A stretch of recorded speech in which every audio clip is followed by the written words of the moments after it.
ہم نے ان لوگوں کی اسی طرح آزمائش کی ہے جس طرح باغ والوں کی آزمائش کی تھی جب انہوں نے قسمیں کھا کھا کر کہا کہ صبح ہوتے ہوتے ہم اس کا میوہ توڑ لیں گے اور انشاءاللہ نہ کہا، سو وہ ابھی سو ہی رہے تھے کہ تمہارے پروردگار کی طرف سے راتوں رات اس پر ایک آفت پھر گئی، تو وہ ایسا ہو گیا جیسے کٹی ہوئی کھیتی۔ پھر جب صبح ہوئی تو وہ لوگ ایک دوسرے کو پکارنے لگے کہ اگر تم کو کاٹنا ہے تو اپنی کھیتی پر سویرے ہی جا پہنچو، سو وہ چل پڑے اور آپس میں چپکے کہتے جاتے تھے کہ آج وہاں تمہارے پاس کوئی فقیر نہ آنے پائے، اور کوشش کے ساتھ سویرے ہی جا پہنچے گویا پیداوار پر قادر ہیں۔ پھر جب انہوں نے باغ کو دیکھا تو ویران، کہنے لگے کہ ہم رستہ بھول گئے ہیں، نہیں بلکہ ہم بے نصیب ہو گئے۔ ایک جو ان میں سمجھدار تھا بولا، کیا میں نے تم سے نہیں کہا تھا کہ تم تسبیح کیوں نہیں کرتے؟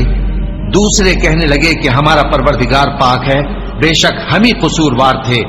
پھر لگے ایک دوسرے کی طرف رخ کر کے ملامت کرنے، کہنے لگے ہائے شامت، ہم ہی حد سے بڑھ گئے تھے، امید ہے کہ ہمارا پروردگار اس کے بدلے میں